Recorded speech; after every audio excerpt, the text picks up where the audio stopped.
इस वीडियो में एक अजीब सा रहस्य बताया है जिससे आप अपने अवचेतन मन की शक्ति को इस्तेमाल करके जिंदगी की बड़ी से बड़ी कठिन सफलता आसानी से प्राप्त कर सकते हैं। कैसे अपने अवचेतन मन की शक्ति को इस्तेमाल करना है, इसकी विधि क्या है, इस विषय पर हम आज एक अद्भुत कहानी आपको सुनाएंगे। तो चलिए कहानी की शुरुआत करते हैं। दोस्तों, हमारा जो चेतन मन होता है उससे करीब 9 गुना अधिक ताकतवर हमारा अचेतन मन होता है। अगर 1 गुना ताकत हमारे चेतन मन के पास है तो इसका अर्थ यह हुआ कि उससे 9 गुना अधिक ताकत हमारे अवचेतन मन के पास है, क्योंकि अवचेतन मन ही हमारे पूरे शरीर को नियंत्रित करता है। चेतन मन हमारे दिमाग का एक हिस्सा है जो हमारे विचारों और भावनाओं से प्रेरित होता है, और हमारा चेतन मन ही तर्क वितर्क करने में हमारी मदद करता है। लेकिन दूसरी तरफ हमारा अवचेतन मन यह तर्क वितर्क नहीं करता, यह उस जानकारी को ग्रहण कर लेता है जो इसे चेतन मन देता है।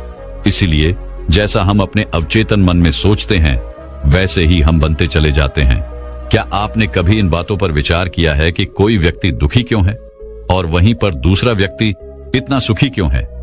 एक व्यक्ति सुख और समृद्धि से भरा हुआ है, वहीं पर दूसरा व्यक्ति इतना गरीब और दुखी क्यों है? एक व्यक्ति भयभीत और डरा हुआ है, जबकि दूसरा व्यक्ति आस्था और विश्वास से भरा हुआ है। एक व्यक्ति बड़े से महलों में रहता है, वहीं पर दूसरा व्यक्ति गरीब और टूटी फूटी झोपड़ी में रहता है। कोई बहुत सफल है तो कोई असफल। कोई व्यक्ति कुछ ही मेहनत करके सफलता प्राप्त कर लेता है और वहीं पर कोई दूसरा व्यक्ति जीवन भर मेहनत करने के बाद भी असफल ही रह जाता है। तो आखिर इन सब चीजों का कारण क्या है? क्या आपने कभी इन पर विचार करने की कोशिश की है? हमारे जीवन में जो भी अच्छा है वह हमारे अचेतन मन पर निर्भर करता है। अर्थात यदि आप अपने अचेतन मन में यह बात डालेंगे, मेरे साथ जो कुछ भी होगा वह अच्छा होगा, मेरे साथ जो कुछ भी हो रहा है वह अच्छा हो रहा है, और मैं एक दिन कामयाब जरूर बनूंगा, तो आप अवश्य ही अपने जीवन में कामयाब बन जाएंगे। वहीं पर यदि आप अपने अवचेतन मन में बुरी बुरी बातें डालेंगे, अर्थात नकारात्मक बातें कहेंगे, तो आपके जीवन में केवल नकारात्मकता ही भर जाएगी और आपके साथ कुछ भी अच्छा नहीं होगा। आप जहां जाएंगे वहां पर आपके हाथ केवल असफलता ही लगेगी। आप हमेशा निराश और परेशान ही रहेंगे, लेकिन उनका हल आपको कभी नहीं मिल पाएगा। इसलिए यदि आप भी अपने मन को अच्छी तरह से जानना चाहते हैं, वो सेवा काम करवाना चाहते हैं जो आप चाहते हैं, उसे अपने नियंत्रण में रखना चाहते हैं, तो इस वीडियो को अंत तक जरूर देखिएगा, क्योंकि इस वीडियो में आपको ऐसी महत्वपूर्ण जानकारियां मिलेगी जिसकी मदद से आप अपना जीवन अच्छे से जी सकते हैं। आप जो चाहें उसे हासिल कर सकते हैं। आप जिस भी लक्ष्य को प्राप्त करना चाहते हैं उसे आप प्राप्त कर सकते हैं। आज की इस वीडियो में हम यह जानने वाले हैं कि आखिर चेतन मन और अवचेतन मन में मुख्य अंतर क्या है और वह किस तरह से काम करता है, और हम अपने अचेतन मन में अच्छी बातें किस प्रकार से डाल सकते हैं जिससे हमारा जीवन परिवर्तित हो सके, हम सफलता की ओर आगे बढ़ सके। बहुत समय पहले की बात है, एक नगर में एक बहुत ही प्रसिद्ध गुरु रहा करते थे। उनकी ख्याति दूर दूर तक फैली हुई थी। उनके आश्रम में उनके कई शिष्य भी थे। एक दिन संध्या के वक्त वह गुरुवर अपने सभी शिष्यों को बुलाकर उन्हें उपदेश दे रहे थे। वे कह रहे थे, शिष्यों, हमारा मस्तिष्क 2 भागों में विभाजित है, चेतन मन और अवचेतन मन। चेतन मन हमारे मस्तिष्क का पहरेदार है, वहीं पर अवचेतन मन हमारा मालिक है। उन गुरु की आवाज सुनकर एक शिष्य खड़ा हुआ और वह उन गुरु से कहता है गुरुदेव, आप क्या कहना चाहते हैं? आप कहीं ये तो नहीं कह रहे कि हमारे भीतर कोई और है जो हमें चला रहा है, जो हमारी सारी क्रियाओं पर नजर रखे हुए हैं?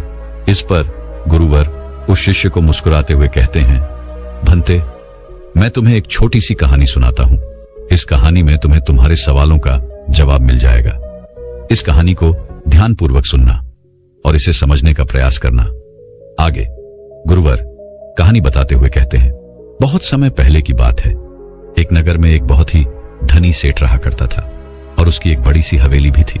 उसकी हवेली के द्वार पर हमेशा एक पहरेदार तैनात रहता था, और हवेली में जब भी कोई उपद्रव होता, कोई शोर शराबा होता या लड़ाई झगड़े होते, तो उसकी आवाज चारों ओर गूंजने लगती, और उस आवाज को सुनकर आसपास के पड़ोसी भी उस महल के पास आते और उस पहरेदार को खूब समझाने की कोशिश करते और कहते, देखो, तुम्हारी हवेली से बहुत सारी आवाजें आती हैं, लड़ाई झगड़े होते रहते हैं, जिससे हमारे घर की शांति भंग हो जाती है। कृपया करके लड़ाई झगड़े को बंद करो। आखिर इस शोर शराबे में क्या रखा हुआ है? इस तरह से लड़ाई झगड़े करके तुम अपना जीवन कैसे शांति से बिता सकते हो? इस पर वह पहरेदार जवाब देते हुए कहता है, देखो भाई, मैं जानता हूं कि लड़ाई झगड़े करना बुरी बात है, शोर शराबा करना बुरी बात है, लेकिन मैं क्या करूं? मैं भी इससे बहुत परेशान हूं। जो भी लड़ाइयां होती हैं वह हवेली में होती है, इससे मेरी भी शांति भंग होती है। लेकिन आप मुझे क्यों समझा रहे हैं? इसका कारण मैं तो नहीं, इसका कारण तो मेरा मालिक है। आप उसे जाकर समझाइए। यह बात सुनकर पड़ोसी भी यह बात समझ जाता कि बात तो सही है। आखिर इसमें इस पहरेदार की क्या गलती है? यह तो केवल अपना काम कर रहा है। गलती तो मालिक ही है। वह उपद्रव करता है, वह शोर शराबे करता है, वह लड़ाई झगड़े करता है, और जब भी उसे यह सब करने का मन होता है तो वह हवेली के बाहर आता है और उपद्रव करके वह वापस हवेली में जाकर बैठ जाता है। और जिन लोगों को भी उस हवेली के मालिक से तकलीफ होती, जिनकी भी शांति भंग होती, वे सभी आकर उस पहरेदार को ही समझाने का प्रयास करते। वह उसे खूब समझाते, लेकिन क्या इससे यह समस्या सुलझेगी? इस प्रश्न के साथ गुरुवर अपने शिष्य से कहते हैं, तुम ही बताओ इसका क्या समाधान है? इस पर वे शिष्य गुरु के इस प्रश्न का जवाब देते हुए कहता है गुरुवर, जिन्हें भी उन हवेली के मालिक से तकलीफ है जो शोर शराबे करता है, लड़ाई झगड़े करता है और लोगों की शांति भंग कर देता है, उन सभी को उनसे बात करनी चाहिए, तभी तो इसका समाधान निकलेगा। भला पहरेदार की इसमें क्या गलती है? वह तो केवल अपना काम कर रहा है और वह उससे ज्यादा कर भी क्या सकता है? उसके हाथों में तो और कुछ भी नहीं। इस पर वह गुरुवर मुस्कुराते हुए अपने उस शिष्य से कहते हैं, भंते, ठीक इसी तरह से हमारा मन भी होता है। हमारा चेतन मन मनुष्य का पहरेदार होता है और पहरेदार को यह अच्छी तरह से पता है कि क्रोध करना बुरी बात है, बुरे शब्दों का इस्तेमाल करना बुरी बात है, अश्लील ख्यालों में खोए रहना बुरी बात है। अर्थात हमारे चेतन मन को यह बात बहुत अच्छी तरह से पता है कि गुस्सा करना, आलस करना, काम वासना जैसे विचार गलत है। ये सभी विकार हमारे भीतर नकारात्मक विचार उत्पन्न करते हैं, जिससे हमारा विनाश होता है। लेकिन वह कर भी क्या सकता है? वह चीज उसके हाथों में है ही नहीं, क्योंकि वह चीज वह कर ही नहीं रहा। ये तो वह अंदर बैठा मालिक कर रहा है, अर्थात हमारा अवचेतन मन, जो हमसे कोई भी कार्य बहुत ही आसानी से करवा लेता है। और ये सभी बातें हम में से हर सभी अच्छी तरह से जानते हैं और हमें ऐसा लगता भी है कि हम अच्छी तरह से समझ चुके हैं, जैसे कि वह पहरेदार समझता है। लेकिन वास्तविकता में तो इससे हमारे जीवन पर कोई भी बुनियादी फर्क नहीं पड़ता। आगे वह गुरु उस शिष्य से कहते हैं, भंते, तुमने भी अपने आप को कई बार यह समझाने की कोशिश की होगी कि मुझे सुबह सही समय पर उठना है, आश्रम की साफ सफाई करनी है, भिक्षा मांगने जाना है और रात को आने के बाद मुझे ध्यान भी करना है। लेकिन क्या इससे कोई फर्क पड़ा? इसका जवाब देते हुए वह शिष्य कहता है, नहीं, बिल्कुल नहीं। मैंने कई बार अपने आप को समझाया है कि मुझे इस समय पर यह काम करना है, मुझे अपना समय व्यर्थ नहीं करना, मुझे अपने समय का इस्तेमाल करना है और मुझे आगे बढ़ना है। लेकिन मैं चाहकर भी उन सभी कार्यों को समय पर नहीं कर पाता। इस पर वह गुरुवर अपने उस शिष्य से कहते हैं, भंते, जब भी हम अपने आप को कुछ समझाने का प्रयास करते हैं तो हमें ऐसा लगता है कि अब हम समझ चुके हैं और अब हमसे कोई गलती नहीं होने वाली, और हम सोचते हैं कि अब हमारा जीवन बदल जाएगा, हम जो भी करेंगे अब वो सही होगा, अब तो हम जीवन में सफलता प्राप्त कर ही लेंगे। लेकिन दूसरे ही पल हम ये पाते हैं कि हमारे जीवन में कोई बुनियादी बदलाव आया ही नहीं, और ऐसा केवल हमारी नासमझी के कारण होता है। हम अपनी नासमझी के कारण अवचेतन मन की जगह पर अपने चेतन मन को समझाने का प्रयास करते हैं, अर्थात मालिक को छोड़कर हम पहरेदार से बात करते रहते हैं और उसे समझाने की कोशिश करते हैं। लेकिन तुम यह भूल जाते हो कि आखिर वह पहरेदार कर भी क्या सकता है? वह सब उसके हाथों में है ही नहीं। हमें तो अपने अवचेतन मन को समझाने की आवश्यकता है। हमारी बुद्धि अर्थात वह पहरेदार जो यह समझ जाता है कि क्या सही है और क्या गलत, उसे कब क्या करना है, क्या नहीं करना। लेकिन ये सारी बातें केवल हमारे पहरेदार अर्थात हमारे चेतन मन के सीमित रह जाती हैं। ये सारी बातें हवेली के उस मालिक अर्थात हमारे अवचेतन मन तक तो पहुंच ही नहीं पाती, और यही कारण है कि हमारे जीवन में कभी कोई बुनियादी बदलाव हो ही नहीं पाता। ठीक उसी प्रकार जैसे कि यदि आपसे कोई कहता है कि पौधे में पानी डालोगे तो वह पौधा एक दिन बड़ा होगा, और फिर उसमें फल आएंगे, फल लगेंगे, और आप उस बात को मान लेते हैं और उस पौधे में पानी भी डालते हैं। लेकिन आप पौधे की पत्तियों पर पानी डालते हैं और सोचते हैं कि इसमें फल फूल आएंगे। लेकिन जरा एक बार के लिए यह सोचिए, अगर पत्तियों में पानी डालोगे तो उसमें फूल और फल कैसे आएंगे? हमें तो उस पौधे की जड़ में पानी डालने की आवश्यकता है, लेकिन हम में से अधिकांश लोग केवल पत्तियों पर ही पानी छिड़क कर अपने आप को बहुत भाग्यशाली समझने लगते हैं।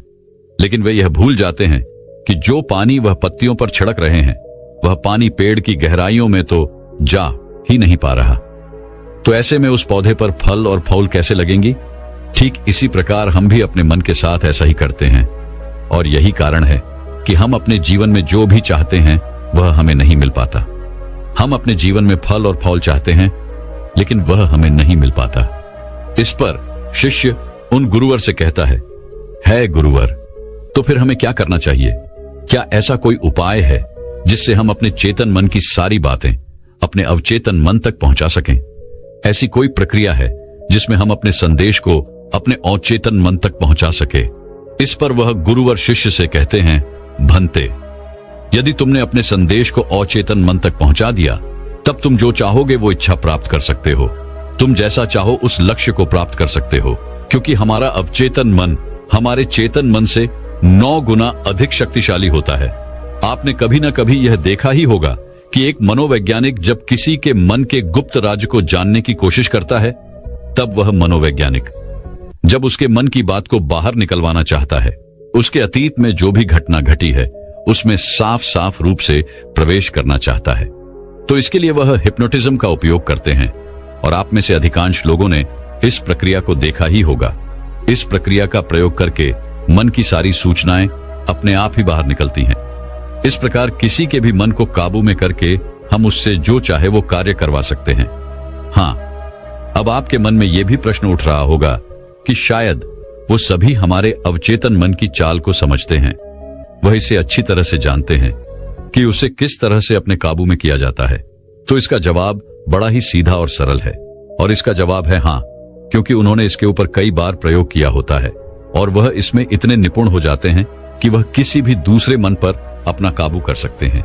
और अगर आप भी अपने अवचेतन मन की बात को समझते हैं, अपने मन की चाल को समझते हैं, तो आप भी अपने ही नहीं बल्कि किसी दूसरे के मन को भी वश में कर सकते हैं।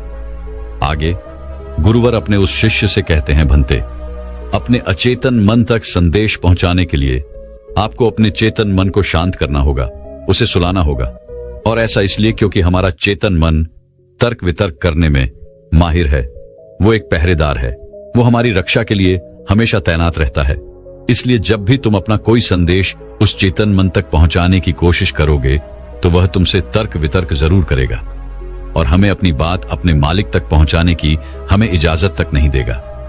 जब तक कि हम अपनी बात अपने चेतन मन को अच्छी तरह से समझा नहीं देते या उसे शांत नहीं कर देते, तब तक वह हमें उस हवेली में घुसने नहीं देगा, क्योंकि हमारी सामान्य बुद्धि अर्थात हमारा चेतन मन तर्क वितर्क करने में माहिर होता है। और यही कारण है कि हम में से अधिकांश लोग अपने अचेतन मन तक एक साफ और स्पष्ट संदेश पहुंचा ही नहीं पाते, और इसी कारण हम अपने अचेतन मन को भी अच्छी तरह से समझ नहीं पाते। और हमारा अचेतन मन तर्क वितर्क नहीं करता, उसे तो केवल साफ और स्पष्ट संदेश चाहिए जिस पर वह कार्य कर सके।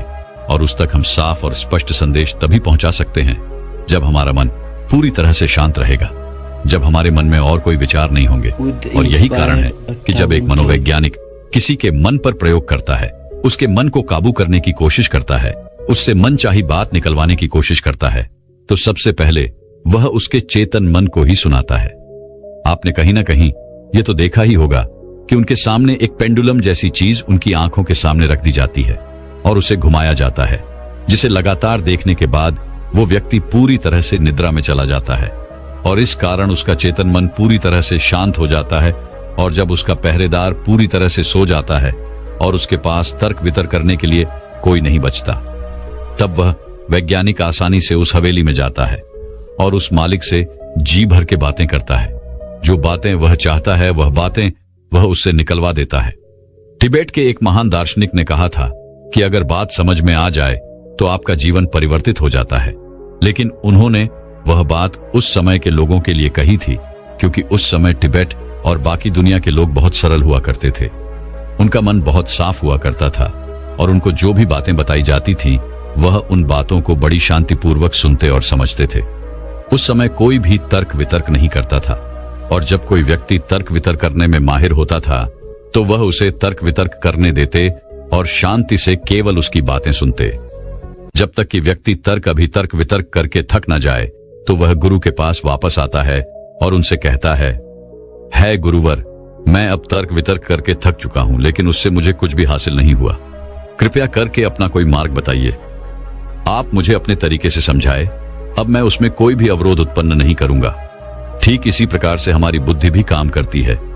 जब हमारा मस्तिष्क तर्क वितर्क करके थक जाता है तब उसे इस बात का एहसास होता है कि तर्क वितर्क करके उसे कुछ भी हासिल नहीं होने वाला, और उस समय तक उसे कुछ भी समझ में नहीं आएगा।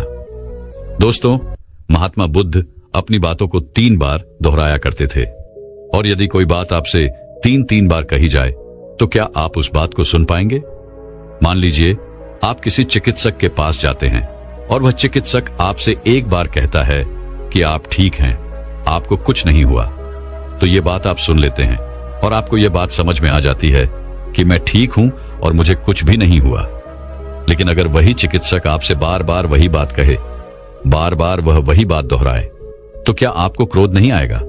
आप यही कहेंगे कि हाँ, मुझे वह बात समझ में आ चुकी है। आप बार बार एक ही बात क्यों दोहरा रहे हैं? मैं समझ चुका हूं कि मैं बीमार नहीं हूं और मुझे कुछ नहीं हुआ, तो इसको बार बार दोहराने से क्या फायदा? लेकिन वास्तविकता तो यह है कि जब हम किसी बात को बार बार दोहराते हैं तो उससे हमारा चेतन मन ऊब जाता है, और बार बार उस बात को सुनने से हमारा चेतन मन उस बात पर ध्यान नहीं देता। और यही वह वक्त होता है जब हमारी बात हमारे अवचेतन मन तक पहुंचती है। और जब आपकी बात आपके अवचेतन मन तक पहुंच जाए तो यकीन मानिए कि तब कुछ भी संभव है। फिर चाहे आप कोई अपने जीवन में बड़ा लक्ष्य प्राप्त करना चाहते हो या फिर अपना स्वास्थ्य सुधारना चाहते हो, सब कुछ संभव हो जाएगा। दोस्तों, आपने कभी ना कभी यह किस्सा तो सुना ही होगा। एक प्लेन क्रैश हो गया था और उस प्लेन का जो पायलट था उसकी प्लेन से गिरने की वजह से शरीर की सारी हड्डियां टूट चुकी थी, और जब उसे अस्पताल में भर्ती किया गया तो उसे हिला डुला भी नहीं जा रहा था। डॉक्टरों ने भी ये जवाब दे दिया था कि तुम ठीक नहीं हो सकती और तुम्हारी हड्डियों को फिर से जोड़ पाना लगभग नामुमकिन है। लेकिन वह व्यक्ति जीना चाहता था। उसने अपने अवचेतन मन में जबरदस्ती यह बात डाली कि मैं ठीक हो सकता हूं, मैं ठीक हो सकता हूं, और यकीन मानिए कि वह व्यक्ति सच कुछ ठीक हो गया। वह अपने पैरों पर चलकर अपने घर गया। ऐसा केवल हमारे अचेतन मन की शक्तियों के कारण होता है। जब हम कुछ ठान लेते हैं और अपने अचेतन मन को एक स्पष्ट और साफ संदेश देते हैं तो हमारा अचेतन मन हमसे कुछ ऐसे कार्य करवाने लगता है कि हमारे लिए सब कुछ मुमकिन हो जाता है। फिर चाहे वह जीवन में कोई बड़ा से बड़ा लक्ष्य प्राप्त करना हो या फिर अपने स्वास्थ्य को सुधारना हो। और पुराने जमाने में यह बहुत सरल हुआ करता था, क्योंकि उस समय लोग तर्क वितर्क नहीं किया करते थे, और जो भी उसे कहा जाता था वह उसे बहुत गहन ध्यान के साथ सुनते थे और समझते थे। लेकिन आजकल के तथाकथित बुद्धिमान लोग वे सभी इन सभी बातों को अंधविश्वास कहते हैं। लेकिन यह भी एक वास्तविकता है कि जैसा आप खुद से कहते हैं वैसा ही आप अंदर से बनते चले जाते हैं। आप अंदर से उतने ही अशांत होने लगते हैं, और जो व्यक्ति अपने मन की बकबक को शांत कर पाता है वही शांति को प्राप्त कर पाता है। हमारी जो बुद्धिमानी है वही हमारे अचेतन मन का एक रूप होती है। हमारा चेतन मन हमें कोई भी नई चीज सीखने में हमारी मदद करता है। जैसे यदि आप कोई नई भाषा सीखना चाहते हैं या फिर आप कोई नई टेक्निक सीखना चाहते हैं तो इसमें हमारा चेतन मन हमारी बहुत मदद करता है। लेकिन जब बात आती है भावनाओं की, अर्थात क्रोध, कामना, आलस इत्यादि, जो कि हमारे अचेतन मन का हिस्सा होते हैं, उन्हें हमें सीखना नहीं पड़ता, वह तो हमारे अंदर पहले से ही मौजूद है। क्या आपने कभी एक पल के लिए यह सोचा है कि क्या आपने कभी ग्रोथ सीखा है? क्या आपने कभी काम वासना सीखी है? क्या आपने कभी आलस सीखा है? यदि आपको बचपन से ही किसी ऐसी जगह पर रखा जाए जहां पर कोई भी व्यक्ति ना हो, कोई भी इंसान ना हो, तब भी आपके भीतर ये सारे गुण आ ही जाएंगे, क्योंकि इसमें तो सिर्फ और सिर्फ हमारे अचेतन मन का ही काम है। यानी कि वह चीजें जो प्रकृति ने हमें पहले से ही दी है, और वह सिर्फ हमारे अवचेतन मन के माध्यम से ही भरी जाती है, क्योंकि हमारा अचेतन मन कभी विरोध नहीं करता। क्या आपने कभी इस बात पर भी गौर किया है कि जो इस दुनिया में बाहरी चीजें हैं उसे आप सीख सकते हैं, लेकिन जहां बात आती है हमारे भीतर की, अर्थात ग्रोथ को ना करने वाली सीख की, तो आप उस सीख को नहीं सीख पाते। मान लो अगर आपको घड़ी सीखना है तो उसके बारे में हमारे अचेतन मन को कुछ नहीं पता होता, लेकिन वहीं पर यदि कोई आपसे यह कहे कि 5 और 5 10 होते हैं, तो यह बात आपके अचेतन मन को अच्छी तरह से समझ में आ जाती है, क्योंकि आपका अचेतन मन विरोध नहीं करता और उसे एक साफ और स्पष्ट संदेश भी मिल रहा है। इसलिए हमें अपने अवचेतन मन तक साफ और स्पष्ट संदेश भेजने की आवश्यकता होती है, और यह तभी संभव है जब हमारा चेतन मन इसके आड़े ना आए। तभी वह शिष्य उन गुरुवर से कहता है गुरुवर, आखिर हम अपने अवचेतन मन को साफ और स्पष्ट संदेश क्यों नहीं भेज पाते? आखिर इसका क्या कारण है? इसका जवाब देते हुए वे गुरु शिष्य से कहते हैं, भंते, इसका पहला कारण यह है कि जब भी हम अपने अवचेतन मन में कोई सूचना पहुंचाने की कोशिश करते हैं तो हमारा चेतन मन पहले उससे तर्क वितर्क करता है। वह यह सोचता है कि इस जानकारी से हमें लाभ होगा या हानि, और जब तक हम अपनी सूचना को सही और साफ स्वस्थ तौर पर अपने अवचेतन मन तक नहीं पहुंचा पाते, तब तक वो हमारे लिए काम नहीं कर सकती है। मान लीजिए कि आप ईश्वर के सामने हाथ जोड़कर खड़े हैं और उनसे प्रार्थना कर रहे हैं कि है ईश्वर, मुझे एक अच्छी नौकरी मिल जाए, मैं अच्छी तरह से कामयाब हो जाऊं। इस दौरान हमारा चेतन मन यह सोचता है कि आखिर मुझे नौकरी मिल जाएगी और मैं कामयाब हो जाऊंगा, तो उसके बाद मैं क्या करूंगा? मैं ऐसा घर खरीदूंगा, ऐसी गाड़ी खरीदूंगा, अपने परिवार के लिए यह करूंगा, वो करूंगा, अपना खुद का व्यापार शुरू करूंगा। ऐसे कई प्रकार के विचार हमारे चेतन मन में उठने लगते हैं, और इसी कारण हम अपने औचित्य मन तक साफ और स्पष्ट संदेश भेज नहीं पाते। और इसीलिए कहा जाता है कि ध्यान हमारे मन को शांत कर देता है, और शांतपन में जो भी बातें डाली जाती हैं वो सीधे हमारे अवचेतन मन तक पहुंचती हैं, जिससे हम सब कुछ हासिल कर सकते हैं। जो भी अपने जीवन में हासिल करना चाहते हैं वह सब कुछ हमें बहुत आसानी से मिल जाता है। यदि आप भी अपने जीवन में बुनियादी रूप से परिवर्तन चाहते हैं, जीवन में कुछ बदलाव चाहते हैं और अपने जीवन में किसी लक्ष्य को प्राप्त करना चाहते हैं, तो आपको अपने अवचेतन मन तक साफ और स्पष्ट संदेश भेजना ही होगा। अपने अवचेतन मन को अपने वश में करना ही होगा, और अपने अवचेतन मन को वश में करने के लिए आप यह एक तरीका अपना सकते हैं। अगर आपको कोई चीज पानी है तो आपको उस चीज को मंत्र की तरह मन में दोहराना होगा, और ऐसा आपको करीब 28 दिन तक करना होगा। और यदि इस दौरान आपसे कोई यह कहे कि इससे कोई फर्क नहीं पड़ने वाला, यह सब बेकार की बातें हैं, तो उनकी बातों पर यकीन मत कीजिएगा, क्योंकि यदि आप कोई बात मंत्र की तरह दोहराते हैं तो वह मंत्र अर्थात वो बातें हमारे अवचेतन मन तक पहुंच जाती हैं। और एक बार यदि आपकी बात आपके अवचेतन मन तक पहुंच गई तो हम दुनिया की कोई भी चीज पा सकते हैं। हम किसी भी बड़े से बड़े लक्ष्य को हासिल कर सकते हैं, और उसके लिए आपको बस इतना ही करना है। जब भी आप रात को सोने जाएं तो बिस्तर पर लेटने के बाद नींद आने से ठीक पहले आपको करीब 10 से 15 बार अपने मन में उस मंत्र को दोहराना है जो भी आप चाहते हैं, और ऐसा करते हुए आपको नींद में चले जाना है, क्योंकि हमारा अचेतन मन कभी नहीं सोता। वो 24 घंटे 365 दिन आपके लिए लगातार काम करता रहता है, जबकि रात को सोते समय हमारा चेतन मन पूरी तरह से शांत होता है और वह सो जाता है। और यही वह समय है जब हमारा अवचेतन मन पूरी तरह से जागृत होता है। यह सबसे ज्यादा शक्तिशाली होता है। रात को सोते वक्त जो भी बातें आप अपने मन में डालते हैं, आप वैसे ही बनते चले जाते हैं। कभी आपने इस बात पर गौर किया है कि जब भी आप रात को सोते वक्त कोई नकारात्मक बात या नकारात्मक जानकारी लेते हैं तो सुबह उठते ही आपको नकारात्मक विचार आते हैं, और वहीं पर यदि आप रात को सोते वक्त सकारात्मक जानकारी या सकारात्मक बातें करते हैं तो अगले दिन सुबह आप बहुत ज्यादा ताकतवर महसूस करते हैं। आपका दिन पहले से ज्यादा अच्छा लगने लगता है, आप अच्छा महसूस कर पाते हैं। इसलिए रात को सोते वक्त कभी भी अपने आप से नकारात्मक बातें ना करें। हो सके तो हमेशा अपने आप से सकारात्मक बातें करें, या फिर आप चाहें तो इस प्रयोग को भी अपना सकते हैं और अपने जीवन में जो कुछ भी चाहे आप उसे पा सकते हैं, क्योंकि एक बार यदि आपका लक्ष्य आपके अवचेतन मन तक पहुंच गया तो उसे पाना बहुत आसान हो जाएगा, फिर वह चाहे कितना भी बड़ा क्यों ना हो। वह चाहे कितना भी कठिन क्यों ना हो, आप उसे हासिल कर ही लेंगे, आप उसमें कामयाबी पा ही लेंगे। इतना कहकर वह गुरुवर शांत हो गए और वह शिष्य भी यह समझ चुका था कि आखिर हमारे चेतन मन और अवचेतन मन में क्या अंतर होता है और किस प्रकार हम अपने लक्ष्य को प्राप्त कर सकते हैं।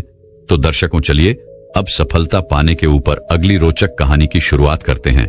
दोस्तों, जब हम यह सोचते हैं कि जो हुआ वह अच्छा नहीं हुआ, ऐसा नहीं होना चाहिए था, यदि मैं कोई तरकीब या कोई उपाय अपना लेता तो ऐसा नहीं होता, यदि मैंने किसी से सलाह ही ले ली होती या फिर खुद की सूझबूझ का इस्तेमाल किया होता तो आज मुझे यह परेशानियां नहीं उठानी पड़ती, मैं आज इस तरह से तकलीफों में नहीं रहता। इस प्रकार हम खुद को कोसने लगते हैं, खुद को दुखी करने लगते हैं। मैं आपको बता दूं कि इस तरह का पश्चाताप करने से आपको कोई लाभ नहीं होने वाला। आप चाहे कितने भी हाथ पैर मार लें, चाहे आप लाखों कोशिशें कर लें, लेकिन आप अपने अतीत को बदल नहीं सकते, क्योंकि इस तरह के विचार केवल चिंता पैदा करते हैं। लेकिन यही चिंता अर्थात यही पश्चाताप हमारे लिए बहुत लाभदायक भी साबित हो सकता है। अब आप में से कई लोग यह सोच रहे होंगे कि भला जो बीत गया, यदि हम उस पर सोच विचार कर रहे हैं तो यह हमारे लिए कैसे लाभदायक हो सकता है। हम तो पहले ही मुसीबत में हैं, हम तो पहले से ही तकलीफ में हैं, तो ऐसे में यह हमारे लिए कैसे फायदेमंद हो सकता है। दोस्तों, अगर आप उन गलतियों से सीख लेकर खुद को बदलने का प्रयास करें तो आप अपना आने वाला भविष्य खुद ही बदल सकते हैं, उसे संभाल सकते हैं। अगर अतीत की गलतियों से सीख लेकर खुद को बदलने का प्रयास किया जाए तो सही मायने में वही पश्चाताप कम होता है। आज की जो बौद्ध कहानी मैं आपको सुनाने जा रहा हूं, इस कहानी के माध्यम से मैं आपको कुछ ऐसे तरीके बताने वाला हूं जिन तरीकों को अपनाकर आप अपने जीवन में इस प्रकार के पश्चाताप से बच सकते हैं। आप अपनी अतीत की गलतियों को भुलाकर आप अपने आप को वे एक नया इंसान बन सकते हैं। जो लोग खुद पर संदेह करते हैं, जो अपने ही विचारों में उलझे रहते हैं, जिन्हें उनकी अतीत की गलतियां परेशान करती रहती हैं, उनके लिए यह एक वरदान साबित हो सकता है। एक समय की बात है, एक नगर में एक युवक रहता था जो अपने कर्मों से बहुत परेशान था। उसने 30 साल कड़ी मेहनत की, लेकिन उसके बाद भी उसे अपने कर्मों का फल नहीं मिला, जिस कारण वह अंदर से बहुत निराश हो चुका था। वह अंदर से पूरी तरह से टूट चुका था, जिस कारण उसने संन्यास ग्रहण कर लिया। उसने सोचा कि मैं अपने संसारी जीवन में तो कुछ न कर सका, लेकिन मैं अपने सन्यासी जीवन में अवश्य कुछ न कुछ प्राप्त करके ही रहूंगा। मैं सत्य की खोज किसी भी कीमत पर करके ही रहूंगा। देखते ही देखते करीब 5 वर्ष बीत गए, लेकिन अब तक उसका अपने मन पर कोई नियंत्रण नहीं था। जब भी वह भिक्षा मांगने किसी नगर में जाता और वहां पर यदि उसकी नजर किसी सुंदर स्त्री पर पड़ जाती तो उसके मन में कामुक विचार उठने लगते थे, और जब भी वह शांत होता और अकेले कहीं पर बैठता तो उसे खुद पर क्रोध आता, उसे खुद पर पश्चाताप होता, और तब वह यह सोचता कि आखिर मैं सन्यासी क्यों बन गया जब मैं अपने मन पर नियंत्रण ही नहीं पा सकता। तो मेरे इस सन्यासी जीवन का क्या फायदा? इससे तो अच्छा होता कि मैं किसी अच्छी और सुंदर स्त्री से विवाह कर लेता, पैसे कमाता और अपना घर परिवार संभालता। हो सकता था कि मेरे अपने बच्चे भी होते, लेकिन मैं भी कितना बेवकूफ हूं। मैंने अपने सारे सुख त्याग दिए और ना जाने क्यों मैं इन जंगलों में आ गया, ना जाने क्यों मैंने सन्यास ग्रहण कर लिया। इसी प्रकार के कई सारे विचार उसके मन में उठने लगे थे, और इन्हीं विचारों के कारण उसके मन में नकारात्मकता पैदा होने लगी थी, जिस कारण वह छोटी छोटी बातों पर क्रोधित हो जाता। वह अपने आप को कोसने लगता। जब भी वह किसी सफल सन्यासी को देखता तो उसके मन में जलन पैदा होने लगती और वह उन्हें नीचा दिखाने के लिए हर मुमकिन प्रयास भी करता। इसी प्रकार के कई तरह तरह के विचार उसे परेशान करने लगे थे, और अब वह और भी ज्यादा चिंतित रहने लगा था। उसने खाना पीना पूरी तरह से छोड़ दिया था। एक दिन रात्रि के वक्त वह आश्रम के बाहर बैठकर रो रहा था, और रोते रोते उसने यह तय किया कि वह अपना जीवन समाप्त कर देगा। यह सोचकर वह आश्रम से निकल पड़ा और एक पहाड़ की चोटी पर जाकर खड़ा हो गया। रोते रोते वह यह सोच रहा था कि मैं चाहकर भी अब अपनी पुरानी जिंदगी में वापस नहीं लौट सकता, क्योंकि मैंने सबके सामने सन्यास ग्रहण किया है, और एक बार सन्यास ग्रहण करने के बाद इंसान का घर परिवार सब कुछ छूट जाता है। ऐसा सोचता हुआ वह उस पहाड़ से नीचे की ओर देख रहा था। उसकी आंखों से आंसू बह रहे थे, लेकिन अब भी उसके मन में तरह तरह के विचार उत्पन्न हो रहे थे। वह अब भी यही सोच रहा था कि यदि मैंने अपने जीवन में सही निर्णय लिए होते तो आज मुझे ये दिन न देखना पड़ता। रोते हुए अपने कदम आगे बढ़ाने ही वाला था कि तभी उसे एक आवाज सुनाई दी। कोई उसे चिल्लाकर यह कह रहा था, भंते रुक जाओ, जहां छोड़कर जा रहे हो वापस वहीं से शुरुआत करनी पड़ेगी, इसलिए एक बार फिर सोच लो। यह आवाज सुनकर वह सन्यासी रुक गया। उसने पीछे मुड़कर यहां वहां देखा, लेकिन उसे वहां पर कोई भी दिखाई नहीं दिया। तभी उसने जोर से चिल्लाकर कहा, कौन हो तू? तभी उसकी नजर एक बूढ़े बौद्ध भिक्षु पर पड़ी और उन्हें देखकर वह सन्यासी और भी क्रोधित हो उठा और कहने लगा, कौन हो तुम और मुझे क्यों रोकना चाहते हो? तभी वह बूढ़ा बौद्ध भिक्षु उस सन्यासी से कहता है, भंते मैं तो बस इतना ही कह रहा हूं, तुम जहां छोड़कर जा रहे हो तुम्हें वापस वहीं से शुरुआत करनी पड़ेगी, इसलिए निर्णय लेने से पहले एक बार फिर सोच लो, कहीं तुम फिर से गलत निर्णय तो नहीं ले रहे। तभी वह सन्यासी क्रोधित होकर उन बौद्ध भिक्षु से कहता है, आपको क्या लगता है कि मैं बार बार यही गलतियां दोहराऊंगा? मैं मानता हूं कि मैंने अनजाने में गलतियां की है और इसका मतलब यह नहीं कि बार बार मैं यही गलतियां दोहराते रहूंगा। मैंने अपनी गलतियों से बहुत बड़ी सीख ली है, लेकिन अब मैं उन गलतियों को ठीक नहीं कर सकता। अब मैं उन्हें बदल नहीं सकता, इसलिए मैंने बहुत सोच समझकर यह फैसला लिया है। उस सन्यासी की यह बात सुनकर वह बूढ़ा बौद्ध भिक्षु जोर जोर से हंसने लगा और उस सन्यासी से कहता है, भंते अतीत की गलतियां कोई नहीं सुधार सकता, क्योंकि बीता हुआ समय कभी लौटकर नहीं आने वाला। हाँ, वे लोग मूर्ख होते हैं जो यह कहते हैं कि वे लोग अतीत को बदल सकते हैं। उनसे बड़ा अज्ञानी इस दुनिया में दूसरा और कोई नहीं हो सकता, क्योंकि जब तुम समय को वापस नहीं मोड़ सकते तो तुम अपनी अतीत की गलतियों को भला कैसे बदल सकते हो? लेकिन जो लोग समझदार हैं, जो लोग ज्ञानी हैं, वे लोग यह बात बहुत अच्छी तरह से जानते हैं कि जीवन में गलतियां करना कितना जरूरी होता है। गलतियों के कारण ही तो हम सीख पाते हैं, अपनी गलतियों से समझ पाते हैं और अपने भविष्य को बेहतर बना पाते हैं। आगे वह बूढ़ा बौद्ध भिक्षु उस सन्यासी से कहता है, भंते जब तक तुम्हें खुद की कमियों का ही पता नहीं होगा तब तक तुम अपने आप को बेहतर कैसे बना सकते हो? और हमारी कमियां तो सिर्फ हमारी गलतियों से ही पता चलती हैं। आगे वह बूढ़ा बहुत भिक्षु उस सन्यासी से कहता है, बहती है, हर माता पिता अपने बच्चों को बड़े ही लाड़ प्यार से पालते हैं। वह उन पर कभी कोई आंच नहीं आने देना चाहते।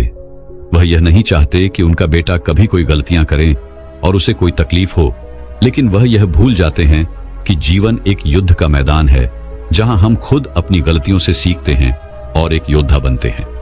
और जो यह सोचता है कि वह अपने जीवन में कभी कोई गलती ही नहीं करेगा, तो इसका अर्थ यह हुआ कि वह कभी भी जीवन के इस रण क्षेत्र में हिस्सा ही नहीं लेना चाहता। और जो कोई भी इस युद्ध में हिस्सा नहीं लेता, वह अपने जीवन में कभी कुछ नया नहीं कर पाता, ना ही वह अपने जीवन में कुछ सीख पाता है। वह तो केवल वही करता है जो उसे सिखाया गया है। और जो व्यक्ति इस युद्ध भूमि में हिस्सा लेता है, वह यह अच्छी तरह से जानता है कि उसे कई बार गिरना होगा, कई बार संभलना होगा, लेकिन उसे रुकना नहीं है, बल्कि उसे चलते रहना है, क्योंकि जीवन चलते रहने का नाम है। इस पर वह सन्यासी और भी क्रोधित हो उठता है और बौद्ध भिक्षु से कहता है, आखिर तुम कहना क्या चाहते हो? तुम इस तरह से मेरा समय व्यर्थ कर रहे हो। जो भी कहना है जल्दी कहो, अन्यथा अच्छा नहीं होगा। तभी वह बूढ़ा बौद्ध भिक्षु एक बार फिर मुस्कुराने लगा और उस सन्यासी से कहता है, भंते आज मैं तुम्हें जीवन के ऐसे 5 तरीके बताने वाला हूं जिनका पालन करके तुम अपने अतीत की गलतियों को अपनी ताकत में बदल सकते हो। आगे वह बौद्ध भिक्षु उस सन्यासी से पूछते हैं, भंते क्या तुम जानना चाहोगे कि वो 5 तरीके कौन से हैं? यदि तुम जानना चाहते हो तो इसके लिए तुम्हें भी मुझे एक वचन देना होगा। तभी वह सन्यासी कहता है, कैसा वचन? तभी वह बूढ़ा बौद्ध भिक्षु बड़े ही प्रेम से उस सन्यासी से कहता है, बस इतना ही कि तुम अपने मन से आत्महत्या का ख्याल निकाल दोगे। सिर्फ तभी मैं तुम्हें यह 5 बातें बताऊंगा, अन्यथा तुम अपने फैसले पर अटल रह सकते हो। लेकिन याद रखना कि जो गलतियां तुमने पहले दोहराई हैं, हो सकता है कि इस बार भी तुम वही गलती कर रहे हो। इतना कहकर वह बूढ़ा बौद्ध भिक्षु शांत हो गया और वह सन्यासी कुछ देर के लिए सोच विचार में पड़ गया। वह यह नहीं समझ रहा था कि वह क्या करे। यदि वह आत्महत्या करता है तो उसे वह 5 बातें नहीं पता चल पाएंगी, और यदि वह 5 बातें जानने के लिए जाता है तो उसे आत्महत्या का ख्याल मन से निकालना पड़ेगा। वह सन्यासी असमंजस में पड़ गया, लेकिन काफी देर सोच विचार करने के बाद आखिरकार उसने उस बूढ़े बौद्ध भिक्षु की बात मान ली और वह उन बूढ़े बौद्ध भिक्षु के पास पहुंचा और कहने लगा, कहिए, आप क्या कहना चाहते हैं? तभी वह बूढ़ा बौद्ध भिक्षु उस सन्यासी से पहली बात बताते हुए कहता है, भंते, सबसे पहले तो तुम यह जान लो कि अतीत में जो भी तुमसे गलतियां हुई है वह किसके कारण हुई, उसके पीछे का क्या कारण था, क्योंकि कोई भी गलती करने के पीछे कुछ मुख्य कारण अवश्य होते हैं। तुम्हें सबसे पहले उन कारणों को पहचानना होगा। वह कारण या तो कोई मजबूरी हो सकते हैं या कोई इंसान हो सकता है जिसके कारण तुमने वो सारी गलतियां की, या फिर हो सकता है कि तुमने वो गलतियां केवल अपने स्वार्थ के लिए की हो। तुम्हें उन कारणों को पहचानना होगा। यदि तुम्हें किसी से धोखा मिला तो क्यों मिला?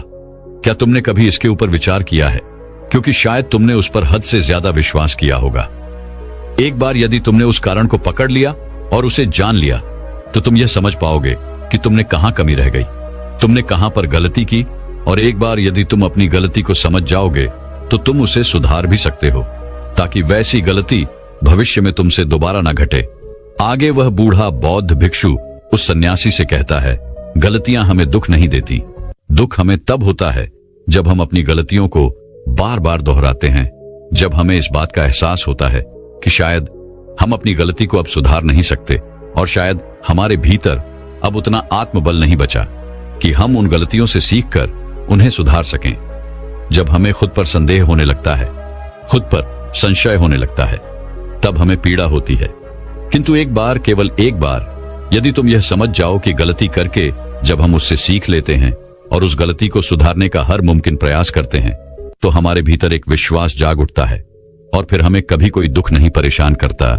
इसलिए हमें किसी भी गलती के पीछे का कारण जानना बहुत आवश्यक होता है, और इसके लिए तुम चाहो तो खाली बैठकर चिंतन कर सकते हो। यह इतना मुश्किल भी नहीं है। एक बार अगर उस गलती के पीछे की वजह तुम्हें समझ में आ जाए तब दूसरा तरीका काम आता है। जब हम गलती के पीछे की वजह को जान जाते हैं, उसे समझ जाते हैं, तो उसके बाद हमें खुद से एक सवाल करना चाहिए, और वह सवाल यह है कि गलती करने से पहले हम कैसे इंसान थे और यह गलती करने के बाद हमारे अंदर क्या परिवर्तन हुआ है। क्या हमने अपनी गलती से कोई सीख ली है या नहीं, और यदि सीख ली तो फिर हमने अपने बारे में क्या जाना। आगे वह बूढ़ा बौद्ध भिक्षु उस सन्यासी से कहता है, भंते, यदि तुम इस प्रकार खुद से सवाल करोगे तो तुम पाओगे कि तुम्हारे जीवन में कुछ नए अनुभव जुड़ गए हैं, और यह अनुभव ही तुम्हें आगे ले जाएंगे, क्योंकि यह जीवन में आगे बढ़ने के लिए तुम्हारी बहुत मदद करेंगे। तुमने देखा होगा कि जब किसी को जीवन में धोखा मिलता है तो अधिकांश लोग केवल यह सोचते हैं कि आखिर इसमें हमारी क्या गलती थी, लेकिन वह इस वास्तविकता को नहीं देख पाते कि आखिर तुम्हें धोखा मिला है तो क्यों मिला। क्योंकि आप एक संवेदनशील इंसान हैं, और जब आप ज्यादा संवेदनशील हो जाते हैं तो ऐसी स्थिति में आपकी संवेदनशीलता ही आपके धोखे का कारण बनती है, और यही आपकी गलती है। और जब आपको अपनी गलती के बारे में पता चल गया तो आपने यह भी सीख लिया कि आपकी गलती थी अधिक संवेदनशीलता। आपने अपने बारे में कुछ नया अनुभव प्राप्त किया। अगर तुम एक बार अपने बारे में निरीक्षण करना शुरू करोगे तो अपने बारे में तुम्हें बहुत सी अद्भुत बातें पता चलेंगी, और तब तुम खुद ही आश्चर्यचकित हो जाओगी, क्योंकि तुम खुद के बारे में और अधिक जानने लगोगे। इसलिए खुद का निरीक्षण करना अति आवश्यक है। आगे वह बूढ़ा बौद्ध भिक्षु उस सन्यासी से तीसरी आदत बताते हुए कहता है, तीसरे तरीके में हम खुद से संकल्प करते हैं। हम यह दृढ़ संकल्प बना लेते हैं कि हम भविष्य में दोबारा यह गलती नहीं दोहराने वाले। हाँ, हमसे कुछ नई गलतियां आवश्यक होंगी, लेकिन ये गलतियां हम जीवन में कभी नहीं दोहराएंगे। आगे वो बूढ़ा बहुत बिच्छू पोष सन्यासी से कहता है, बनते, इस संसार में 3 प्रकार के लोग होते हैं। एक वो जो दूसरों की गलतियों से सीखते हैं, दूसरे वो जो खुद की गलतियों से सीखते हैं, और तीसरे वो जो गलतियां करते ही रहते हैं लेकिन कभी अपनी गलतियों से सीख नहीं पाते। तुमने भिन्न भिन्न प्रकार की नदियों को तो देखा ही होगा। नदियों का अर्थ तभी निकलता है जब वो अलग अलग जगह से होकर गुजरती है। अगर वही नदी एक जगह पर ठहर जाए तो क्या वह नदी कहलाएगी? इसी प्रकार एक इंसान का जीवन भी नई नई गलतियां करने के लिए बना है। इसलिए एक बार जो तुमने गलती कर दी उसके लिए दृढ़ संकल्पित हो जाओ कि तुम जीवन में वो गलतियां कभी नहीं दोहराओगे। हाँ, हो सकता है कि तुमसे कोई नई गलतियां हो, लेकिन यदि तुम बार बार वही गलतियां दोहराते हो तो तुम मूर्ख हो। ऐसी अवस्था में तुम में और किसी जानवर में कोई फर्क नहीं रह जाएगा। आगे वह बौद्ध भिक्षु उस सन्यासी को चौथा तरीका बताते हुए कहते हैं, भंते, कई बार तो हमें पहले से ही अपनी गलतियों के होने का एहसास हो जाता है। गलतियां होने से पहले ही हमें उसका आभास हो जाता है कि हमसे गलतियां होने वाली हैं। इसलिए अगर गलती होने से पहले आपको एहसास हो रहा है तो आप बहुत खुशकिस्मत है और आप उस गलती को होने से रोक सकते हैं। आपने कभी न कभी इन संकेतों को महसूस किया होगा, क्योंकि यह ब्रह्मांड हमें संकेत देता है। लेकिन फिर भी हम में से अधिकांश लोग इन बातों को नजरअंदाज कर देते हैं, जिसका परिणाम हमें बाद में भविष्य में भोगना पड़ता है। लेकिन जैसे जैसे आप अपने इन अतीत की गलतियों से सीखने लगते हैं तो आपका अनुभव बढ़ने लगता है, जीवन के बारे में समझ पैदा होने लगती है, और जब हमारी समझ बढ़ने लगती है तो गलतियों को होने से रोका भी जा सकता है। इसलिए बुद्धिमानी का इस्तेमाल करें, चिंतन करिए कि आप जो भी काम करने जा रहे हैं आखिर उसका परिणाम क्या हो सकता है। कहीं वह काम कोई गलती तो नहीं कहलाएगा। इसी तरह से एक मनुष्य जीवन के परिपक्वों में बांटा जाता है और इसी से आपका विकास होता है, और हम सभी को इस राह से होकर गुजरना ही पड़ता है, अन्यथा हमारा जीवन वहीं पर ठहर जाएगा। हम कभी भी आगे नहीं बढ़ पाएंगे। यदि आप अपने जीवन में आगे बढ़ना चाहते हैं, किस लक्ष्य को प्राप्त करना चाहते हैं, तो आपको इस कार्य प्रणाली को अपनाना ही होगा, इसे समझना ही होगा। आगे वह बूढ़ा बौद्ध भिक्षु उस सन्यासी को आखिरी आदत बताते हुए कहते हैं, भंते, आखिरी और सबसे महत्वपूर्ण सीख, अगर तुम अपने अनुभव से एक इंसान बन चुके हो तो अब तुम दूसरों के लिए मार्गदर्शन का काम कर सकते हो। तुम दूसरों की राह में दीपक बनकर उन्हें रोशनी दिखा सकते हो, उन्हें उनकी राह पर आगे बढ़ा सकते हो, क्योंकि हम वैसे ही बन जाते हैं जैसा कि हम सोचते हैं। और जब आप खुद को बेहतर बनाने का प्रयास करेंगे तो आप देखते ही देखते बेहतर बनते चले जाएंगे, और ये प्रकृति भी आपका साथ देगी, आपकी सहायता करेगी। ब्रह्मांड आपको खुद ब खुद रास्ता दिखाएगा और आप मानव जाति का कल्याण करने के कार्य में लग जाते हैं। तब वह शास्त्रों में सबसे सर्वश्रेष्ठ कार्य माना जाता है। इससे श्रेष्ठ कार्य तो और कोई हो ही नहीं सकता। जो व्यक्ति समस्त जीव जंतुओं और मानव जाति के कल्याण के बारे में सोचता है, ऐसे लोग परमात्मा हो जाते हैं। ऐसे व्यक्तियों के मन में प्रेम, करुणा, दया जैसे अनेक भाव उत्पन्न होने लगते हैं, और परमात्मा करुणा और प्रेम का ही दूसरा नाम है। इतना कहकर वह बूढ़ा बौद्ध भिक्षु शांत हो गया, और उस सन्यासी को भी अपनी गलती का एहसास हो गया। अब उसकी आंखों में खुशी की आंसू थे। वह उन बौद्ध भिक्षु के चरणों में जा गिरा और उन बूढ़े बौद्ध भिक्षु से कहता है गुरुवर, ऐसा निर्मल और जीवन का सार्थक ज्ञान पाकर मैं धन्य हो गया। आपने जो कुछ भी मुझसे कहा है उसे मैं अपने जीवन में जरूर अपनाऊंगा, और मैं भी अपने जीवन को सार्थक बनाकर दिखाऊंगा। इतना कहकर उसने उन बौद्ध भिक्षु को प्रणाम किया और वापस अपने आश्रम लौट गया। दोस्तों, मैं उम्मीद करता हूं कि यह कहानी सुनने से आपके जीवन में अच्छे बदलाव आए होंगे। आपको इस वीडियो से क्या सीखने मिला, ये कमेंट करके जरूर बताएं, और अपने परिवार, दोस्तों या आपके करीबी इंसान के साथ ये कहानी शेयर करके उन्हें भी इस ज्ञान से परिचित करवाएं। बाकी अगर आपको यह वीडियो दिल से अच्छी लगी हो तभी इस वीडियो को लाइक कर देना, और आपने अब तक इस चैनल को सब्सक्राइब न किया हो तो चैनल को सब्सक्राइब भी जरूर कर देना। आपका हर दिन शुभ हो और खुशियों से आपका जीवन भरा रहे। धन्यवाद। नमो बुद्धाय।